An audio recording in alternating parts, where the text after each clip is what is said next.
habka loo dhaqo gacmaha Soomaalida badanaa ma yaqaan habka gacmaha loo dhaqo marka soo dhawaada marka ugu horeyso koox calaacalaha ka bilaabay calaacalaha si fiican u dhaqay ilaa xumbo fiican ay ka keento gacanta daad si fiican aad u dhaqin waxa waaye cudurka meelaha kugu gambanaa inaad si fiican u dhaqdo waaye faraha kale saana u dhaqay saas qaansa camal saas soo goday tan kale saas u goday adane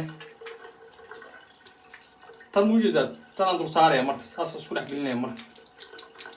tan kale saas dul saarto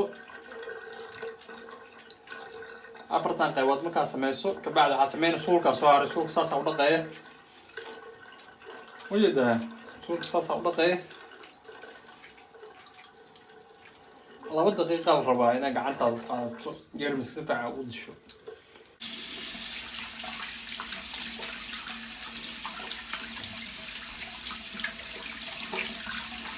gacantaada inay awood u yeesho waa markaad dhaqaysid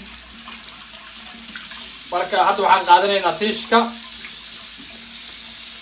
waa kana